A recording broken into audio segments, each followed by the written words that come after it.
Hello, Dan Joss. How are you today? I'm doing well. How are you? I'm doing well, thank you. Good. So, one of the things our listeners may or may not know is that you and I have enjoyed or endured a dance class or two together. And I can tell you from my knowledge that I don't have all the moves, you don't have all the moves, but our ladies do. I tried to forget about that. But in the world of finances, I bet you've got some financial moves that we might want to talk about today. Yeah, we could talk about some financial moves to make, All right. particularly in a time of recession. And you're better versed at those than you are perhaps on the dance floor. Hopefully. Yes. Yes. All right, so let's hear about these moves. The first one is to protect your sources of income. Okay. Well, that makes sense. How about that? Yeah. And so there's, I think of people, two types of people, retirees and pre-retirees. And the moves would be different. Yep. So if Because you're retired, retired, then it's a completely different stream of income, I presume.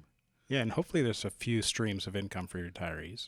Right. Typically, Social Security is sometimes a pension and usually personal savings or retirements of account of some sort. Okay. So for them, it would be protect that source of income. Right. You can't do much about Social Security. You get it or you don't. Pension, same. You either get it or you don't. Some people have purchased annuities, which is a guaranteed source of income in retirement.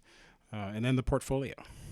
So make sure that it matches the risk tolerance you're comfortable with, because during recession, typically earnings drop, which means typically the equities in your portfolio drop, and typically portfolio values drop.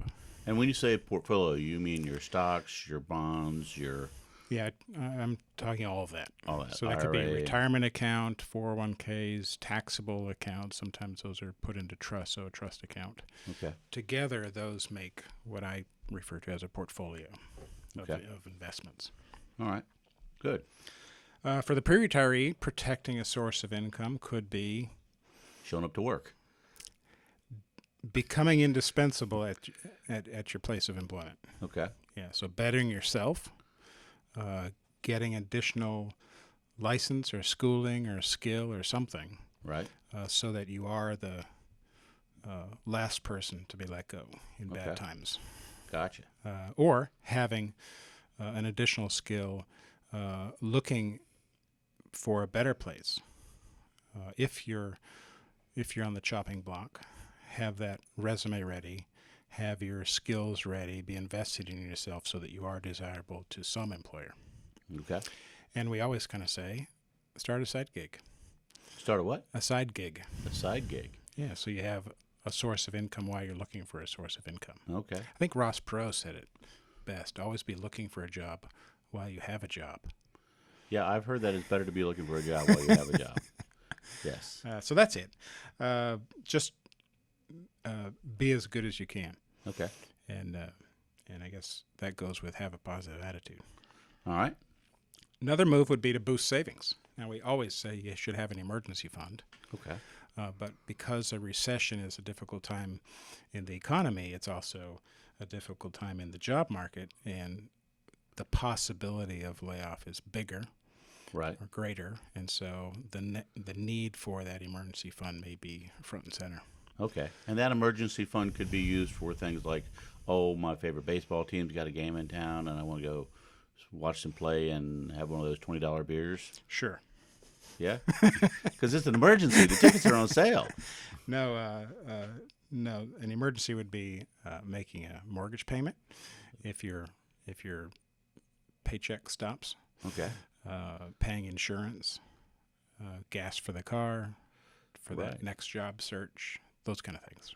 Okay. And so if your paycheck stops, if your stream of income stops, having that, I've heard a rule of thumb is 2 to 6 months of spending. Okay. I find that people with more stable jobs, like government employees, Mm-hmm.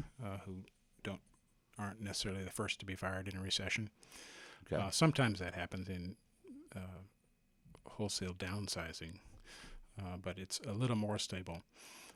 They don't need as much of an emergency fund, but for those that are self-employed or in and out of jobs, a bigger emergency fund is always better. Okay. It's good to have cash. Right. And in a recession, because the portfolios are going to be going up and down more, that cash makes that volatility easier to handle. Okay. So if you're boosting your savings, you're also spending less. All right. Now, you just said savings, but I think Savings- you delineated between savings and emergency fund. Well, I meant the active saving. Boost your savings. Okay.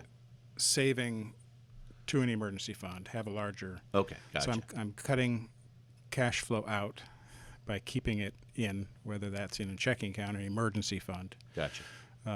Yeah. Okay. So because you're saving or not spending as much, you're not spending as much. Right. And that's a good thing to do. Kind of evaluate, like you'd mentioned the baseball tickets and beer. Evaluate what is really a necessity during this time. Depends on how hot it is during the baseball game. Don't go to the baseball game. Okay. But it raises the point of each of our necessities are different, and so a necessity may be for somebody that baseball game and beer, and others may not be. Right. But we each get to ask and answer that question. Typically, recessions are shorter periods of time, but it could be months or a couple of years. But the idea of this won't last forever, Right. and if we stop spending on some things that really aren't necessities, we don't have to do that forever. Okay. So All right. keep that in mind. Those could be food out, unnecessary travel, those kind of things. Okay. Well, those are some good moves. Easy moves, too. Easy moves. Much better than that disco move. Yeah. All right. Well, a good move that our listeners could make would be. Was that a disco move I was doing? Because I thought I was just regular dancing, but maybe I was so bad at it. Yeah, I don't know. It's kind of tough to say. Move the listeners can make is to give us a call. We can help if they have questions during this pending recession. 757-903-2127, and our website is jossbrown.com. All right. We appreciate it so much. Thank you.